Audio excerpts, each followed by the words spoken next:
اس نیت سے آئیں گے کہ مسجد قباء میں جائیں اور نماز ادا کریں تو عمرہ کے برابر ثواب ملے گا، یہ ان لوگوں کے لیے نہیں ہے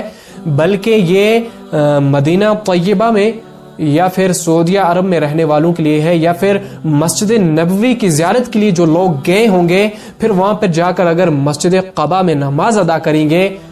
تو یہ ان لوگوں کے لیے ہے۔ اب آپ کہو گے کہ اگر یہ پوائنٹ ہمارے لیے نہیں تھا تو پھر بولنے کی کیا ضرورت تھی؟ تو میں نے پہلے ویڈیو میں کہا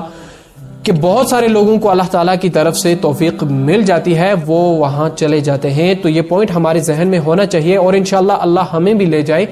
ہم بھی ایک نہ ایک دن جائیں گے، اللہ تعالیٰ ہم سب کو لے جائے۔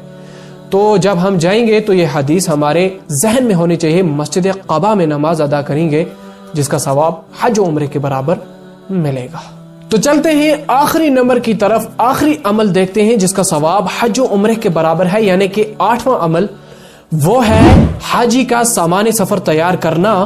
یا پھر اس کے گھر والوں کی خیر گیری کرنا، خیر طلب کرنا۔ آئیے حدیث دیکھتے ہیں۔ پیارے نبی صلی اللہ علیہ وسلم نے فرمایا کہ جو شخص مجاہد کا سامان سفر تیار کرتا ہے یا پھر حاجی کا سامان سفر تیار کرتا ہے یا حاجی کے گھر والوں کی خیر گیری کرتا ہے یا پھر روزے دار کو افطار کرواتا ہے، 4 باتیں ہیں اس حدیث میں،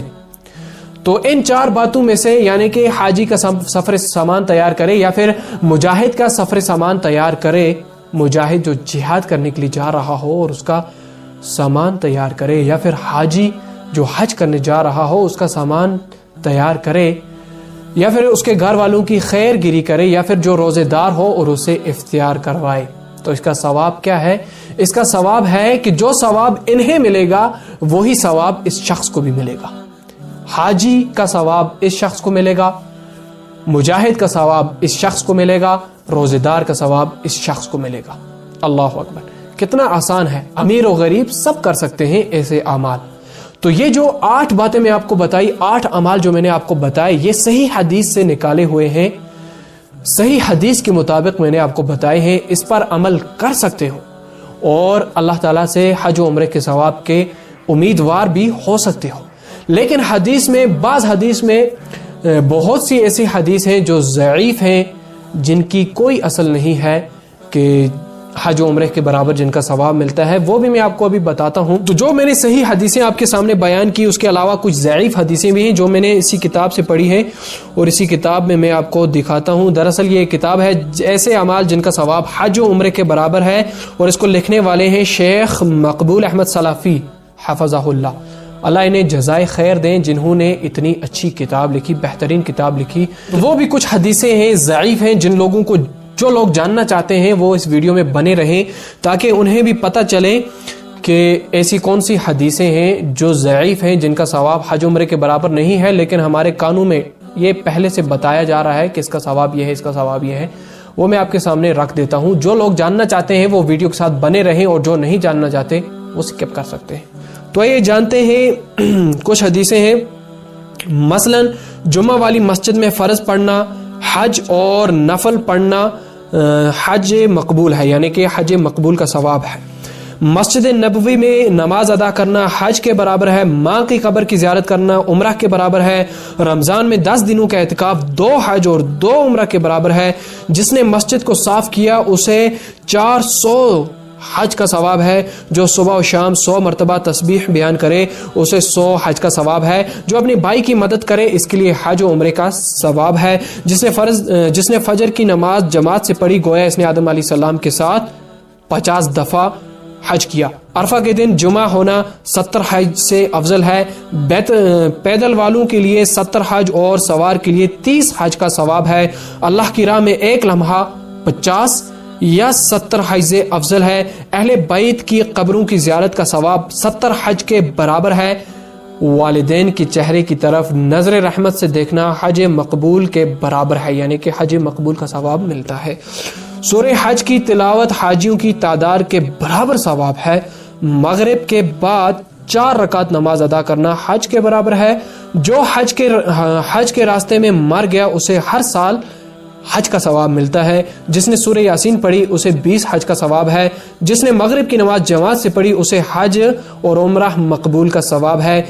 اس قسم کی بہت سی روایات ہیں جنہیں جو بعض ہیں ضعیف ہیں، اس طرح کی بہت سی روایت ہیں، بہت سی حدیث ہیں جو ضعیف ہیں، جن کا کوئی اصل نہیں ہے، لیکن جو حدیثیں میں نے آپ کو بتائی 8 حدیثیں یہ صحیح ہیں، اسی کتاب سے نکالی ہیں، اور میں نے آپ کو حوالہ بھی دیا ہے ویڈیو کے دوران ہی۔ تو امید کرتا ہوں کہ آپ کو یہ ویڈیو پسند آئی ہوگی۔ اگر پسند آئی ہے تو ویڈیو کو لائک کرنا، شیئر کرنا، اور اس چینل پر نئے آئے ہو تو سبسکرائب کرنا اور کمنٹ ضرور کرنا۔ ملتے ہیں جلدی ہی کسی نئے ویڈیو میں، تب تک کے لیے اللہ حافظ۔